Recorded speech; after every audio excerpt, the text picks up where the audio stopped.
Welcome back to the deep dive. Today, we're really immersing ourselves in the financials of a major player in the pool and outdoor living space. Yeah, a big one. Probably the largest distributor in North America, really. And their results, they often give you a pretty good read on the whole outdoor living sector. Right. And, looking at the bigger picture, you've got high interest rates, inflation still biting, maybe some tariff worries hanging around. You'd kind of expect this sector to be, well, struggling a bit. You absolutely would. But the Q3 2025 numbers we looked at, um, they actually show some surprising strength, resilience, really. Yeah, it's like they're defying gravity a little. They had all those headwinds blowing, but they kept the momentum going from Q2. They grew, and maybe more importantly, they expanded margins. Exactly. The big takeaway seems to be they flipped the usual script. Normally, you'd think big discretionary projects drive excitement, but here it looks like their discipline on the maintenance side was strong enough to offset that macro weakness. Absolutely. Let's just hit the highlights real quick. Q3 net sales were up 1%, hit $1.5 billion.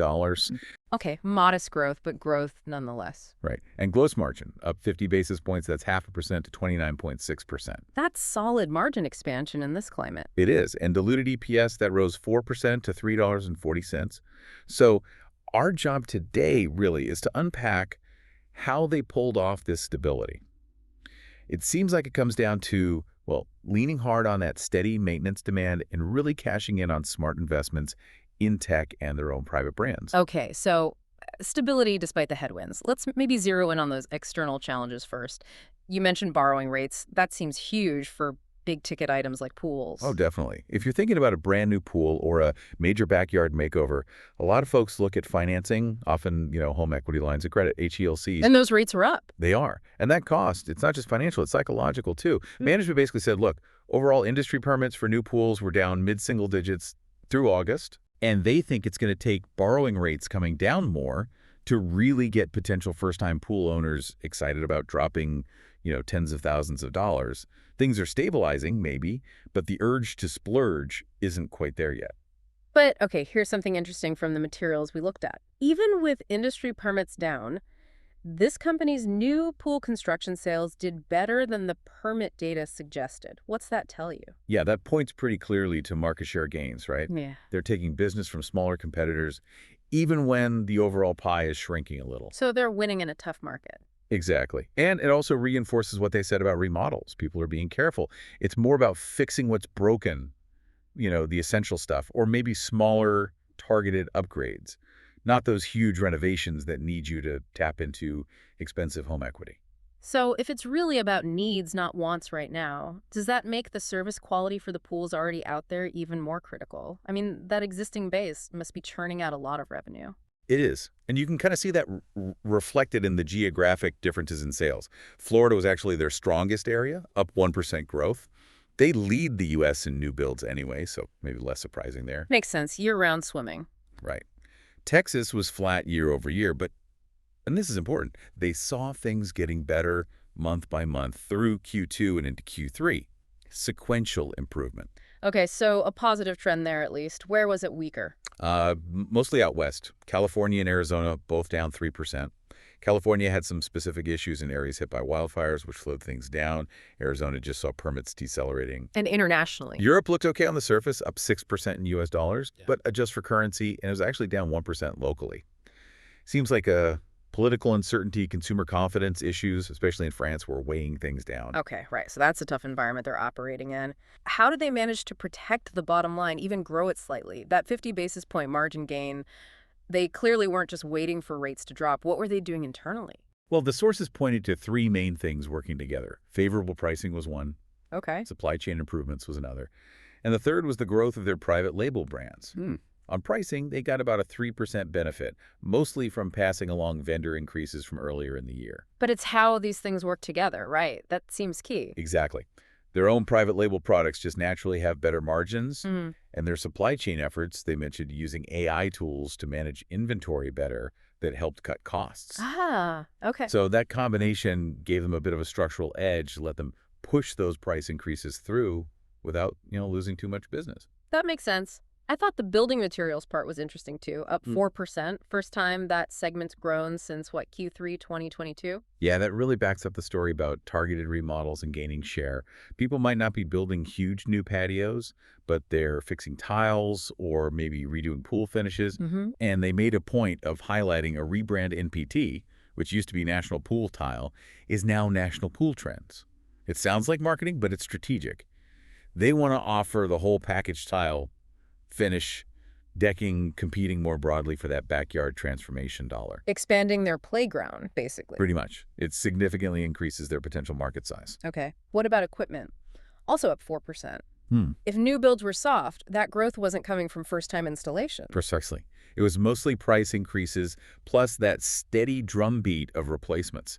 You know, the pump that finally dies after 7 years, the heater that gives out right before a holiday weekend, those have to be replaced, economy or not. It's that non-discretionary repair demand again. Right. Needs versus wants. Okay, that leaves chemicals down 4%. Now, you said earlier that's more of a technical thing, not people suddenly deciding not to chlorinate their pools. Correct. Yeah, a drop in chemical sales can look alarming, but this was really about deflation, especially in sanitizers like Trichler. Management gave some important context here. Trichler prices, yeah, they've come down from the crazy peaks during the pandemic, but they are still way higher than they were before COVID. So it's a correction, not a collapse. Exactly. It's a normalization from levels that were, frankly, unsustainable. People still need to sanitize their pools, so the actual demand for chemicals is still there, still consistent. Okay, that clarifies that. Let's shift gears a bit then. This quarter wasn't just about navigating the current challenges, was it? It feels like they were also playing the long game, building for the future, which brings us to technology. Yeah, this feels like a really core part of their strategy, their differentiator. They're not just sitting back hoping interest rates fall. They're investing heavily in digital tools, specifically this POOL 360 application suite. And they hit a milestone there. A big one. Sales processed through POOL 360 reached an all-time high, 17% of their total sales in Q3. 17%. Wow, that's significant adoption. That must be offering real value to the professional customers. It really seems to be. For the Pool Service Pro, it's like a business in a box. They can do invoicing, marketing, scheduling, check inventory in real time.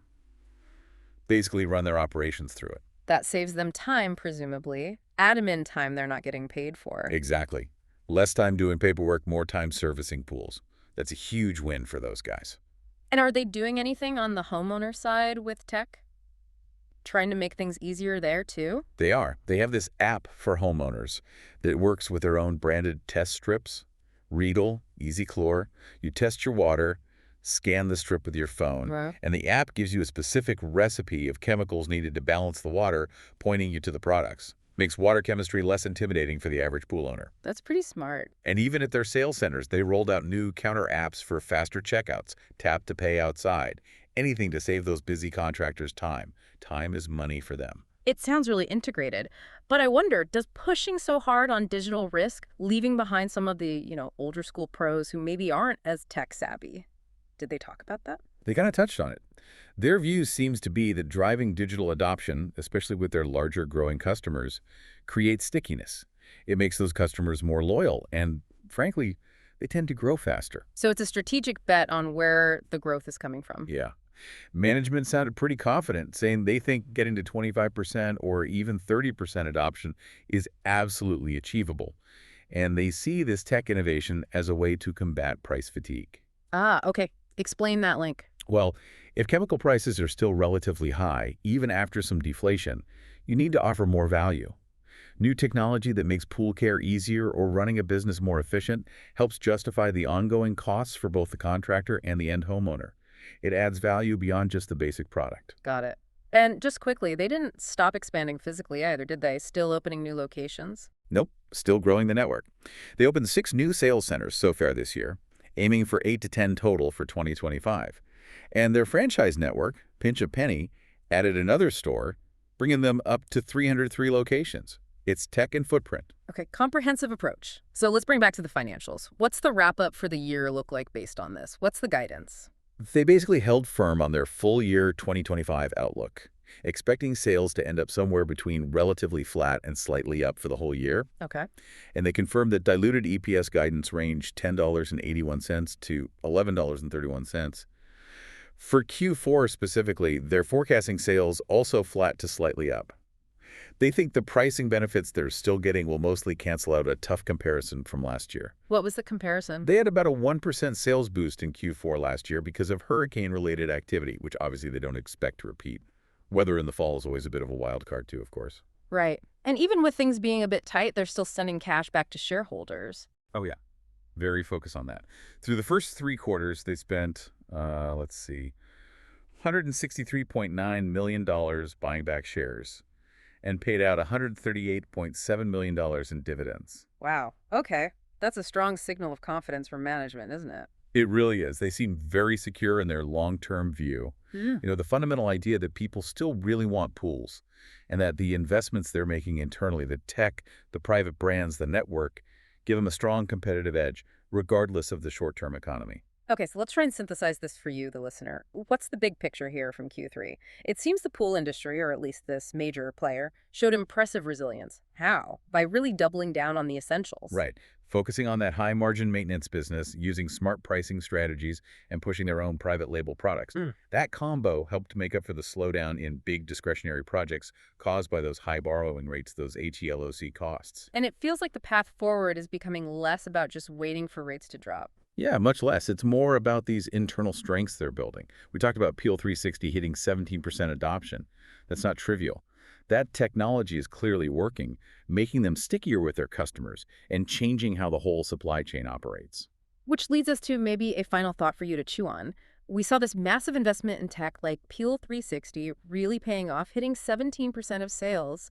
So the question becomes, as the industry keeps integrating this kind of technology, focusing on digital convenience and product innovation, could this actually make the pool service business fundamentally more stable, less prone to those big economic swings? It's an interesting idea, isn't it? That the future growth might depend less on just building new pools and more on using technology to better serve and optimize the millions of pools already out there, making the maintenance side even stronger and more efficient. Something to watch, definitely. That 25% or 30% per pool 360 target they mentioned feels pretty key now. Absolutely. Well, that was quite the dive into the numbers. We hope you feel a bit more informed about the dynamics shaping the pool industry right now. Thanks for joining us.